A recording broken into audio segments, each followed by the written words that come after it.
Hola, cariño. Espero que estés acurrucada en la cama.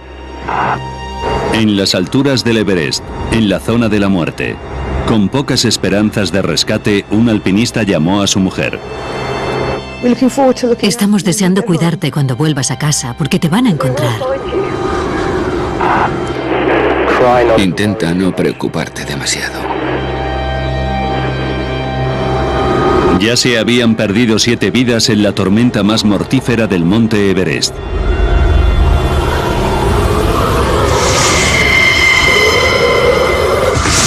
Nepal. Monte Everest. 9 de mayo de 1996. 10:15 de la noche. Los alpinistas de 2 expediciones comerciales se preparaban para salir del campamento 4, el más alto de la montaña.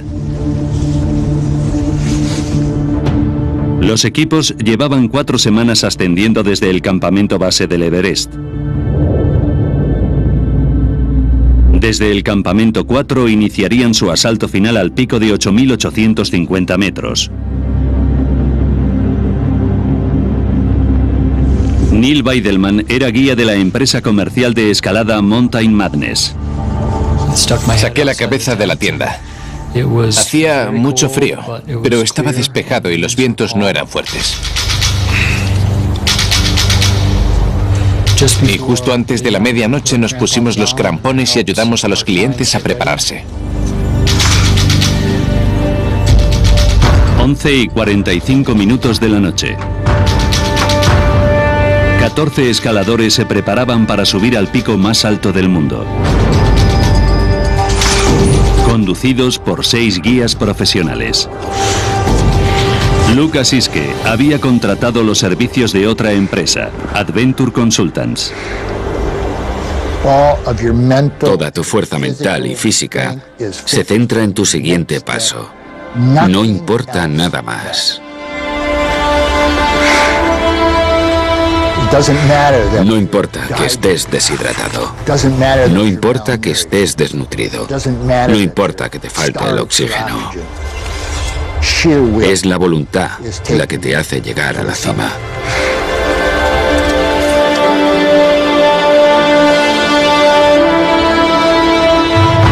Cinco y media de la mañana. Lina Gamelgar era clienta de Mountain Madness. Estaba ilusionada, asustada, con dudas. Quería ponerme a prueba en la grandiosa fantasía de convertirme en una montañera capaz de sobrevivir al Everest. Por encima de 8.000 metros, los alpinistas entraban en la zona de la muerte, donde el aire era demasiado fino para la vida humana. Sabía que si cometía el más mínimo error moriría. Si te tuerces un tobillo o si te pierdes de la ruta principal, mueres. Porque a esa altura no hay suficiente oxígeno para vivir. El guía de Mountain Madness, Scott Fisher, iba al final de su grupo para ayudar a los montañeros más lentos.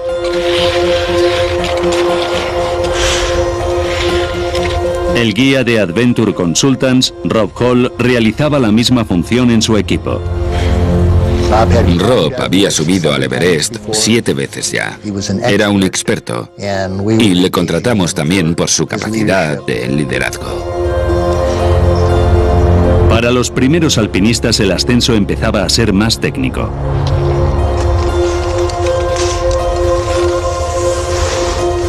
Neil Weidelman, uno de los guías de Scott Fisher, tenía que fijar cuerdas en la cima sur, 100 metros por debajo de la cima del Everest. 9:58 de la mañana.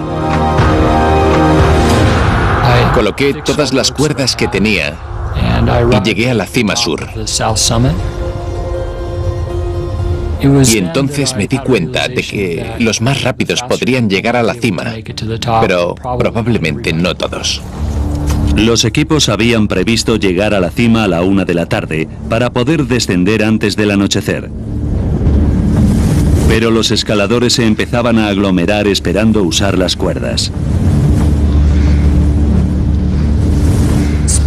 La velocidad es seguridad en la montaña. Y mientras esperaba pensé, esto nos va a retrasar. No tiene buena pinta para nada.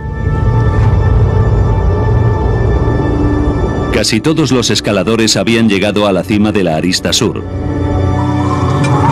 Por delante de ellos estaba la cresta sureste y el paso Hillary. De nuevo necesitaban fijar cuerdas. Pero uno de los sherpas encargados de esta tarea no había llegado a la cima sur. Los guías Neil Weidelman y Anatoly Bukriev tenían que tomar una decisión. Miré a Anatoly y le dije, si alguien va a llegar a la cima hoy, esos vamos a ser nosotros, pero lo tenemos que hacer ya. Los dos guías empezaron a fijar las cuerdas.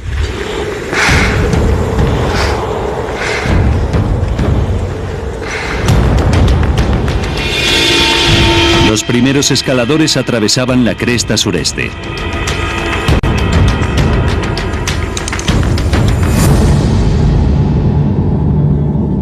Por debajo de ellos, Lukas Iske seguía escalando la cima sur. Sabía que su equipo iba con retraso. Le había prometido a mi mujer Sandy solo un intento de coronar el Everest. Ninguno más. Después volvería a casa. Miré hacia arriba y vi a la gente moverse. Y la única voz que oía en mi interior era: si ellos siguen, yo también sigo. Y seguí ascendiendo.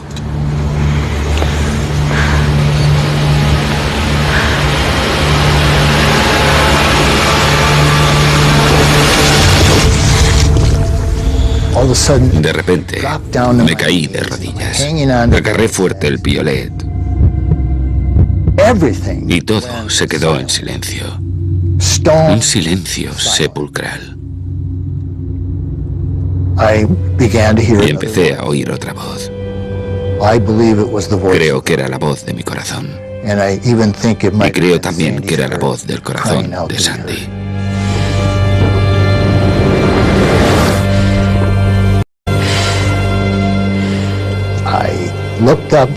Miré hacia arriba porque quería visualizarme en la cima del Everest.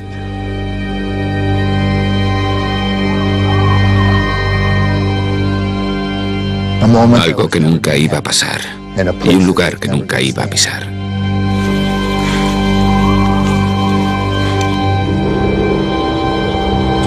Lukas Iske se dio la vuelta y volvió al campamento 4. Más arriba, Weidelman y Bukriev llegaban al famoso paso Hillary, el único obstáculo que quedaba entre ellos y la cima. Era otra sección que necesitaba cuerdas fijas. Bukriev subió el primero. Llegó a la parte superior del paso Hillary con cuerdas viejas que había por allí y un piolet. Los escaladores esperaban para ascender. Había demasiado tráfico en el paso Hillary. Y pensé, hay demasiada gente en la montaña y eso es lo que nos está retrasando.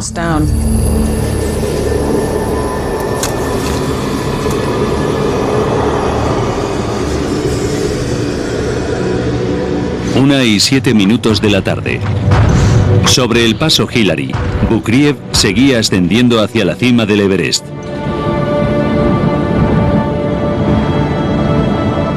Cuando llegué a la cima, nos dimos la enhorabuena.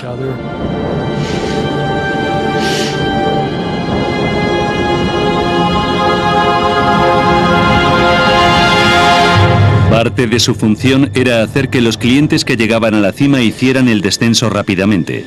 Pero una hora después, Bukriev empezó a sufrir. Anatoly vino a decirme que iba a empezar a bajar. Y al principio pensé, Bueno, a mí también me gustaría bajar. Pero teníamos que esperar al resto de la gente. 2:10 de la tarde. Mientras el guía de Mountain Madness, Scott Fisher, llegaba al paso Hillary, el guía de Adventure Consultants, Rob Hall, coronaba la cima. Se comunicó por radio con el campamento base. Hace frío y viento aquí. Si no os vuelvo a llamar, es porque todo va bien. 2:30 de la tarde. Todos los clientes de Mountain Madness llegaban a la cima. Pero no había rastro de su guía, Scott Fisher. Neil Weidelman quedaba solo a cargo del grupo. No podían hacer cima y bajar en un minuto. No pude conseguir que la gente subiera más rápido para poder bajar antes. 3:10 de la tarde. El equipo de Mountain Madness iniciaba su descenso. En el paso Hillary, el grupo se encontraba con su líder de expedición, Scott Fisher, que seguía ascendiendo. Me molestó un poco que fuera con tanto retraso. Tenía que estar con el resto del equipo. El grupo de Mountain Madness descendía por la parte superior de la montaña hacia la cima sur.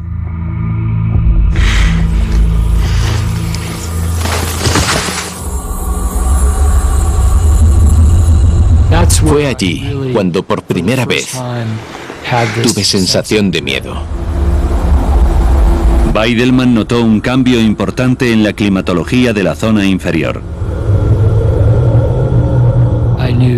Sabía que nos podíamos adentrar como mínimo en una ventisca.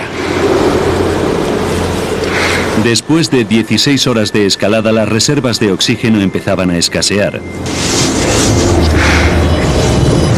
Y entonces, en la parte inferior de la cima sur, un miembro del equipo, Sandy Hill Pittman, se desmaya.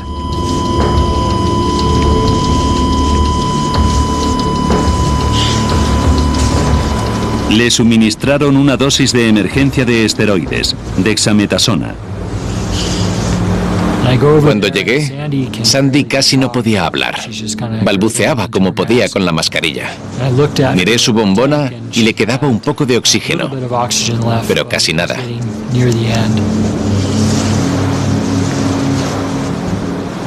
Hice todo lo que pude para intentar levantarla y al final empecé a arrastrarla porque si no iba a morir, no había duda.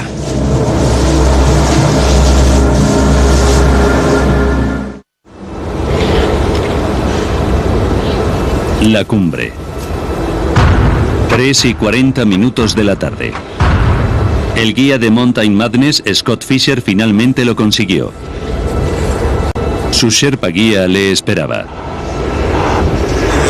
Hemos llegado. Dios, qué cansancio. Baja de la montaña, Scott. 4:15 En el paso Hillary, el guía de Adventure Consultant, Rob Hall, ayudaba a Doug Jansen, un cliente agotado. Mike Groom, uno de los 6 guías, lo observaba. Miré el paso Hillary y recuerdo hacer así a Rob. Me respondió así también, así que pensé, todo va bien.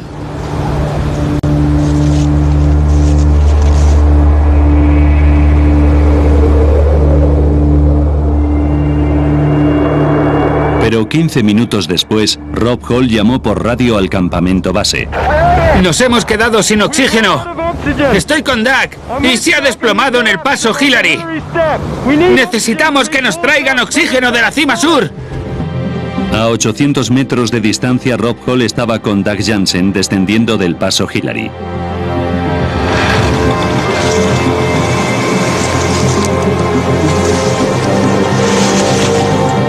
Y Scott Fisher y su Sherpa guía bajaban con dificultad desde la cima sur.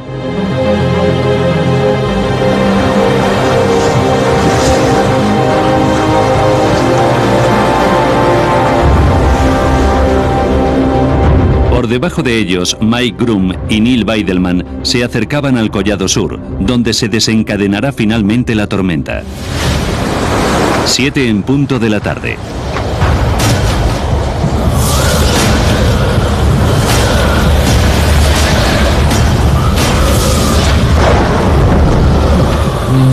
Los vientos eran muy fuertes. Había rayos y truenos que eran casi continuos. Y además, te bloqueaban.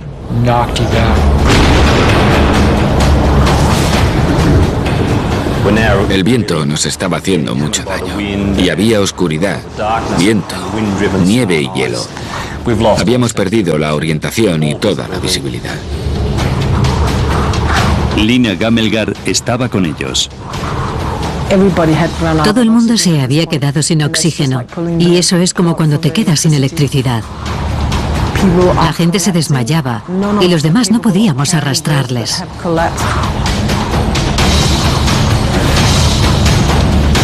¡No os separéis! ¡Seguidme!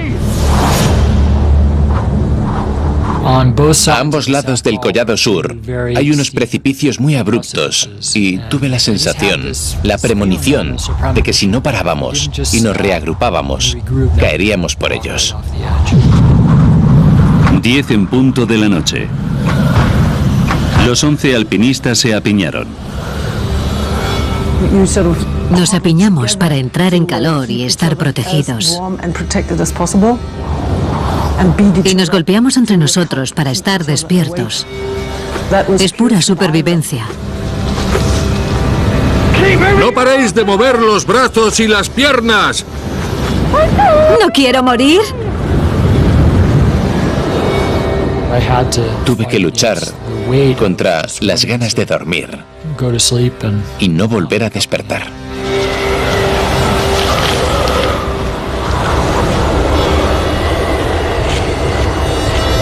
Entonces, por un breve momento, el cielo se despejó. Y fue entonces cuando vi el contorno de 2 picos.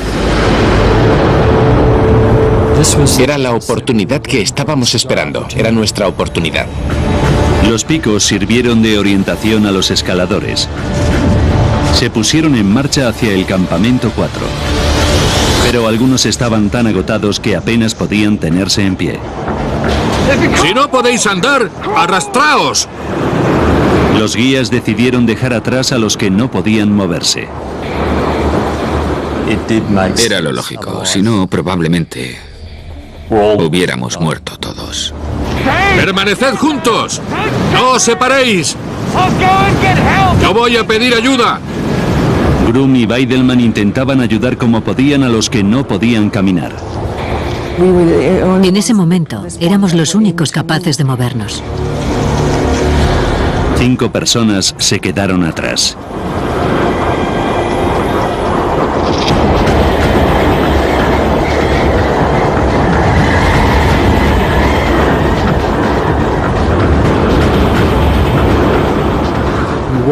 Llegamos directamente donde estaba el campamento.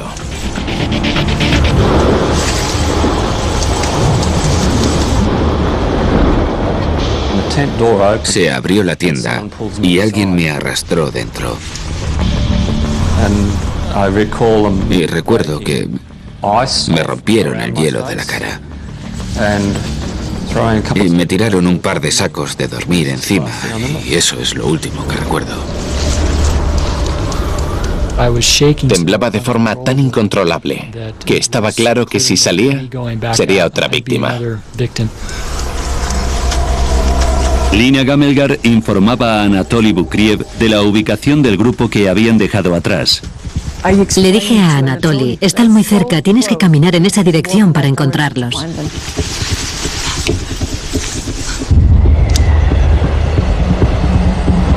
Bukriev se adentró solo en la tormenta. 1:15 de la madrugada.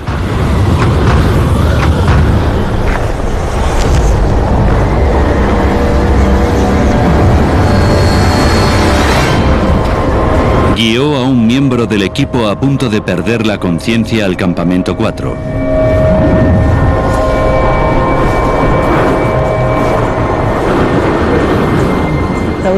Ninguno, menos Anatoly. Podíamos movernos para ir a ayudar a los de arriba. 3 de la madrugada.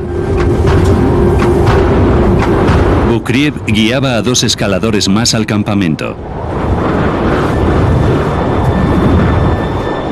Pero no le quedaban fuerzas para rescatar a los 2 que quedaban.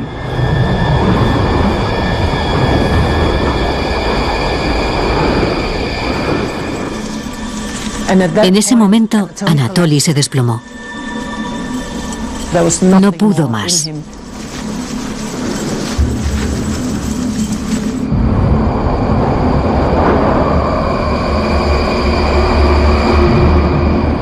Seis alpinistas de 2 equipos diferentes y los guías Rob Hall y Scott Fisher seguían en la montaña. Llevaban allí más de 24 horas.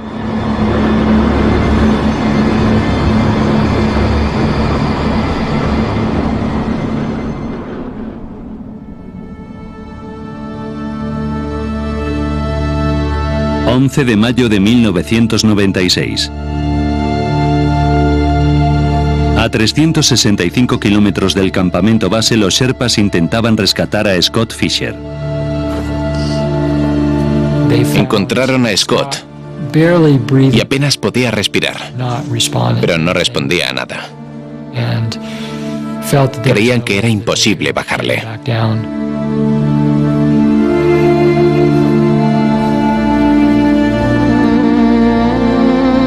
Los Sherpas intentaban llegar al lugar donde estaba Rob Hall en la cima sur, pero se vieron obligados a darse la vuelta a 213 metros de su ubicación por el empeoramiento de la climatología. Seguía vivo, pero congelado e incapaz de descender. En el campamento base, Rob Hall conseguía hablar con su mujer embarazada que se encontraba en su casa de Nueva Zelanda. Hola, cariño. Espero que estés acurrucada en la cama. Suenas mejor de lo que esperaba. ¿Cómo tienes los pies? No me he quitado las botas para comprobarlo, pero creo que un poco congelados. Estamos deseando cuidarte cuando vuelvas a casa. Porque te van a encontrar. Intenta no preocuparte demasiado.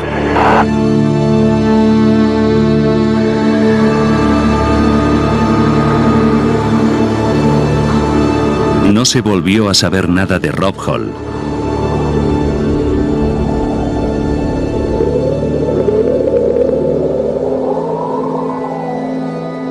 La tormenta que azotó el monte Everest del 10 de mayo de 1996 se saldó con 8 vidas. El cliente de Adventure Consultants, Doug Jansen, y el guía Andy Harris murieron sobre la cima sur. Del mismo equipo, la alpinista japonesa Yasuko Namba murió en el lugar donde se agruparon. A pesar de pasar la noche de la tormenta a la intemperie en el Collado Sur, el cliente Beck Weathers logró sobrevivir. Pero debido a la congelación perdería la mano derecha y la nariz.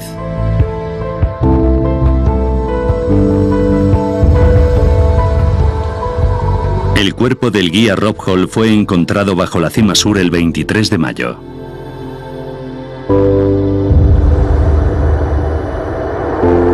Scott Fisher, el guía de Mountain Madness, murió solo en el Collado Sur. 3 escaladores de una expedición de la Arista Norte también murieron esa noche. Fue el peor desastre de la historia del monte Everest. A medida que las noticias de la tragedia se extendían por el mundo, la gente quería saber cómo podían haber muerto tantos alpinistas en un solo día. Ahora, repasando los sucesos y analizando las pruebas, revelaremos por qué el desastre fue inevitable y cómo 2 guías con tanta experiencia como Rob Hall y Scott Fisher acabaron en una trampa mortal.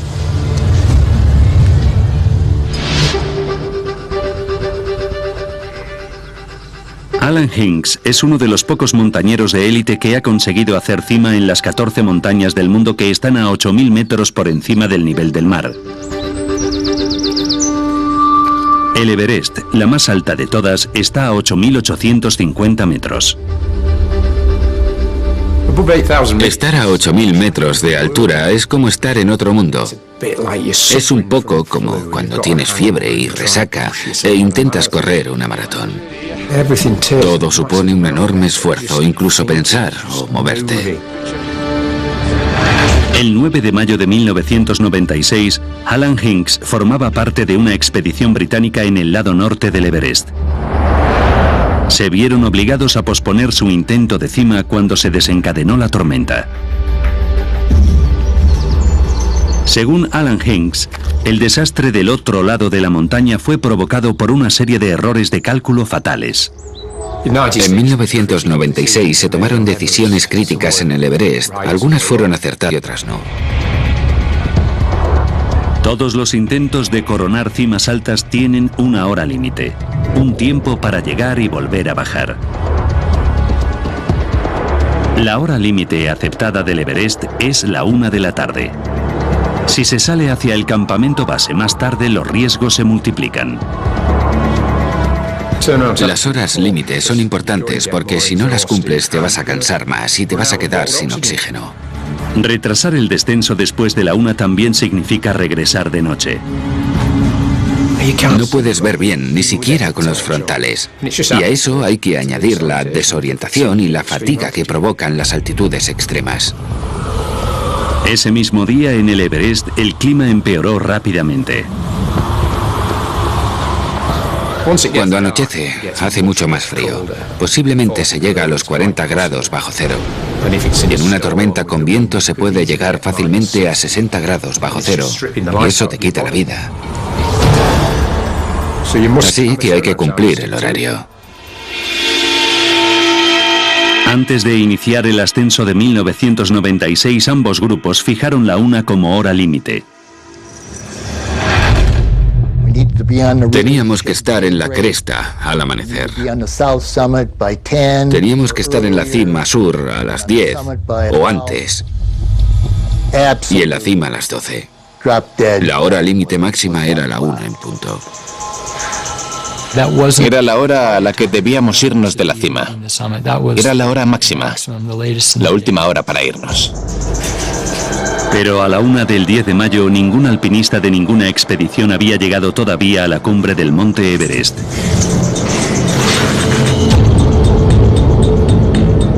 Hasta las 4 de la tarde, los dos últimos alpinistas no llegaron a la cima.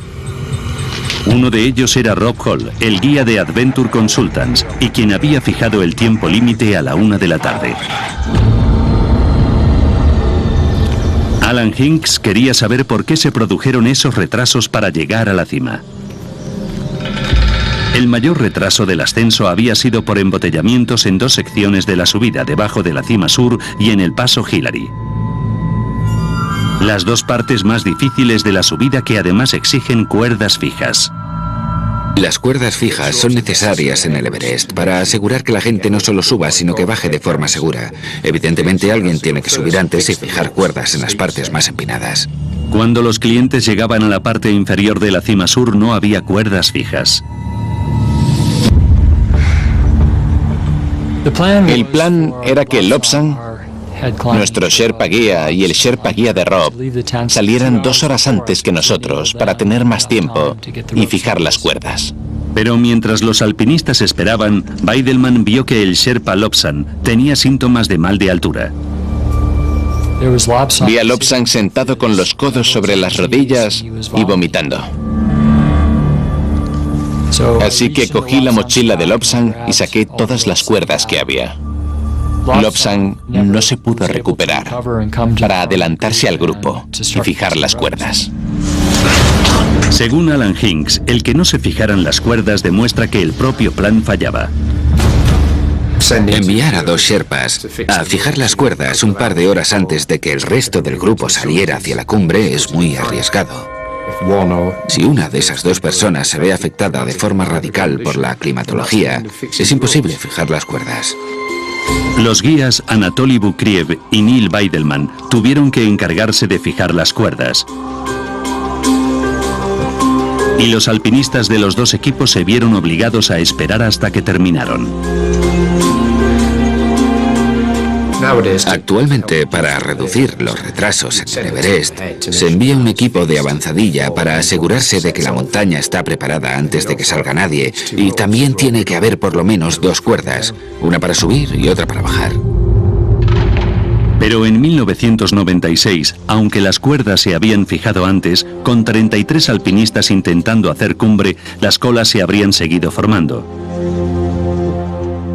La decisión de que 2 expediciones grandes intentaran hacer cumbre el mismo día fue controvertida incluso entonces. El razonamiento que dieron fue que la montaña no se había escalado ese año, que la nieve era muy profunda y que con 2 equipos tendríamos más sherpas y más guías. En un momento dado, Rob dijo que era mejor ir más gente, pero eso no tenía sentido porque más gente supone más dificultad, y más dificultad supone que más cosas pueden ir mal. Las fuerzas combinadas de 2 equipos no solo provocaron los retrasos, sino que también afectaron a los 2 guías. A pesar de su buena relación, los guías de las 2 expediciones competían por las expediciones comerciales en el Everest. Seguramente hubo algo de presión, de rivalidad entre las 2 expediciones. Así es la naturaleza humana. Rob Hall fundó Adventure Consultants en 1992. La compañía fue pionera en expediciones comerciales, donde los alpinistas profesionales acompañaban a clientes a la cima de la montaña. Nos guste o no, Rob era el líder del mercado en el Everest. Todo el mundo le respetaba. Scott Fisher era el recién llegado. Un guía carismático y con encanto con aspecto de estrella de cine. En 1996 hacía su primer intento comercial de coronar el Everest. Scott siempre estaba intentando conseguir financiación y siempre pensaba con antelación, siempre pensaba en cómo conseguir financiación para la siguiente expedición. Los 2 guías sabían que el éxito de esta expedición les haría ganar más clientes para la siguiente temporada. Y el 10 de mayo casi todos los clientes de Scott Fisher llegaron a la cima antes que Rob Hall. Era una situación que podría haber hecho que Hall siguiera ascendiendo con sus clientes después de la hora límite. Rob vio como todos los clientes de Fisher hacían cima. Así que no tengo ninguna duda de que eso le influyó para seguir. La decisión de hacer volver a los clientes era de Scott Fisher y Rob Hall. Pero ¿por qué unos alpinistas con tanta experiencia no tomaron las decisiones acertadas para evitar la muerte de sus clientes? Una posible respuesta puede encontrarse en los efectos mortales de las grandes altitudes. El doctor Jeremy Windsor ha dedicado su vida profesional a estudiar los efectos de la altitud en el cuerpo y la mente. En 2007 formó parte de una expedición de investigación a la cumbre del Everest e hizo importantes experimentos en la zona de la muerte. Todo lo que hay a 8.000 metros parece ir en tu contra. El oxígeno es increíblemente fino. A 8.000 metros hay solo 1/3 del oxígeno total que se encuentra a la altura del nivel del mar. Es un lugar donde el cuerpo humano no está diseñado para sobrevivir. Los alpinistas sufren un rápido deterioro de las funciones corporales, un estado conocido como hipoxia. La retina puede sufrir hemorragias. El ritmo cardíaco aumenta y las arterias se contraen. También afecta gravemente a las funciones mentales. La memoria a corto o largo plazo, el periodo de concentración, la habilidad para disponer formas, contar o deletrear palabras, cualquier prueba neurológica se ve afectada a grandes altitudes. Hay pensamientos ilógicos, medias palabras e ideas vagas fluyendo por la mente. En la zona de la muerte, la capacidad de tomar decisiones de todos los alpinistas debió verse seriamente afectada. Pero informes de otros montañeros sugerían que Scott Fisher sufrió más que el resto. Ese día, Scott definitivamente no fue el Scott que yo conocía. A lo largo del 10 de mayo había estado diciendo que se encontraba mal y cansado y le vieron tambalearse. Eso podría ser la prueba de que Scott sufrió algo más serio que una hipoxia. ECA, o edema cerebral de altitud.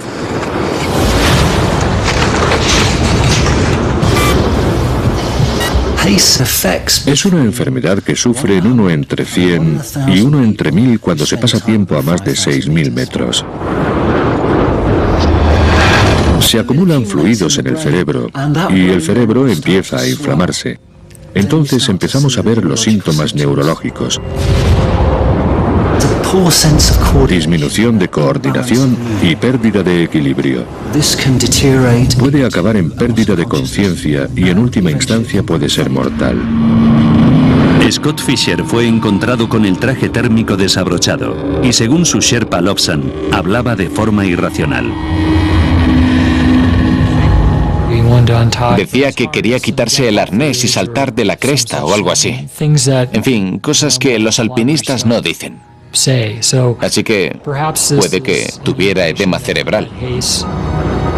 Además, solicitó rescate en helicóptero a pesar de saber que por la falta de oxígeno, ningún helicóptero había aterrizado por encima del campamento base.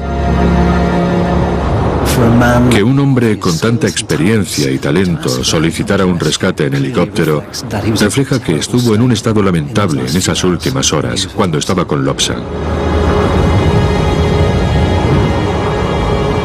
La falta de oxígeno en la atmósfera iba a tener otro efecto en el que posiblemente fuera el alpinista más fuerte en coronar el Everest ese día. Anatoly Bukriev era un alpinista ruso de la vieja escuela. Scott quería que Anatoly fuera el que solucionara los problemas, el que hiciera primero las partes más difíciles para que le salvara el culo a Scott si algo iba mal. Bukriev había decidido escalar el Everest sin oxígeno suplementario.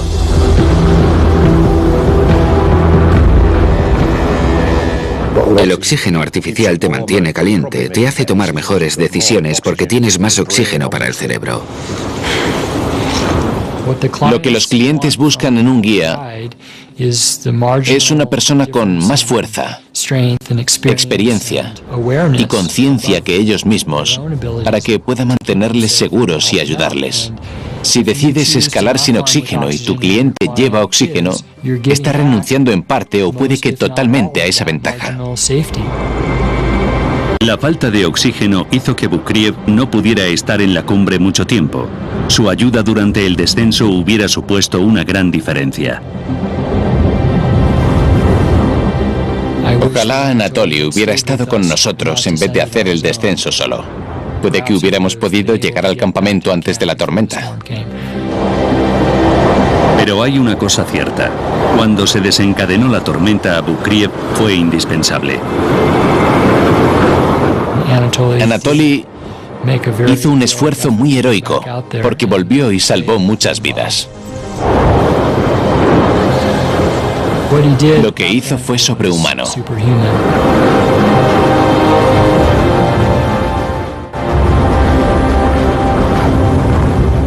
Uno de los mensajes más importantes del desastre del 96 es que los guías y los sherpas de la montaña deben llevar oxígeno suplementario. Actualmente el oxígeno es obligatorio para los guías del Everest. Ahora es posible repasar los sucesos de ese fatídico día para revelar por qué tantos alpinistas expertos perdieron la vida en el Everest. 9 de mayo de 1996. 19 horas para el desastre. 2 expediciones salían del campamento 4. 33 alpinistas intentaban coronar la cima. 7 horas para el desastre. Llegaban a la cima sur. Las esperadas cuerdas fijas no estaban allí. Se formaba un embotellamiento de alpinistas. 6 horas para el desastre. El primer alpinista hacía cumbre. Descendía unas horas más tarde de la hora límite. 3 horas para el desastre. El guía Scott Fisher llegaba a la cima después del resto de su grupo. 2 horas para el desastre. Scott Fisher caía enfermo. Rob Hall intentaba ayudar al alpinista inconsciente. Segundos para el desastre. 11 alpinistas a tan solo unos metros del campamento 4 son alcanzados por una ventisca mortal. En ese momento no hubo esperanza para algunos. A pesar de todos los errores y fallos, es posible que muchos de los alpinistas pudieran haber sobrevivido esa noche, de no haber sido por la severidad de la ventisca que les sorprendió durante el descenso. Ráfagas de hasta 130 kilómetros por hora azotaron la ladera. Las temperaturas alcanzaron los 40 bajo cero. Pero hubo otro efecto menos conocido del cambio de climatología. En la tormenta del 96, la presión barométrica descendió y como consecuencia de ello, la cantidad de oxígeno en la atmósfera cayó. Se calcula que la cantidad de oxígeno en la atmósfera pudo haber bajado hasta un 14% durante la ventisca, en un momento en el que todos se habían quedado sin oxígeno suplementario. Eso fue crucial. Ahí sobrepasaron la barrera fisiológica. Para un grupo que había pasado 24 horas en la ladera, ahora sin oxígeno, esto supuso un gran cambio. Por eso la subida al Everest es una empresa tan peligrosa. Coronar la cima no depende solo de una meticulosa planificación. Para escalar el Everest se necesita una perfecta climatología. Se necesita que todo esté a favor, que las ráfagas de viento sean bajas, que la temperatura del aire sea cálida y el cielo esté despejado. Según Mountain Madness, la industria de los guías estaba formada por una comunidad de personas con ideas afines que trabajan de forma conjunta en la montaña. En este caso, se podría decir que la competitividad entre compañías pudo haber provocado los errores. Pero en última instancia fue la madre naturaleza la que lo decidió todo. Actualmente los pronósticos climatológicos son más precisos. En las secciones de más dificultad se fijan las cuerdas con mucha antelación. Las decisiones importantes se toman en el campamento base y no a más altitud, y los guías deben usar oxígeno. Pero sigue habiendo peligros. Creo que la gente tiene una idea equivocada, porque si se analizara todo detalladamente, la gente dejaría de morir en el Everest. No hay que soñar. Siempre habrá riesgos en la subida al Everest. Si no quieres riesgos, no escales montañas. No lo hagas.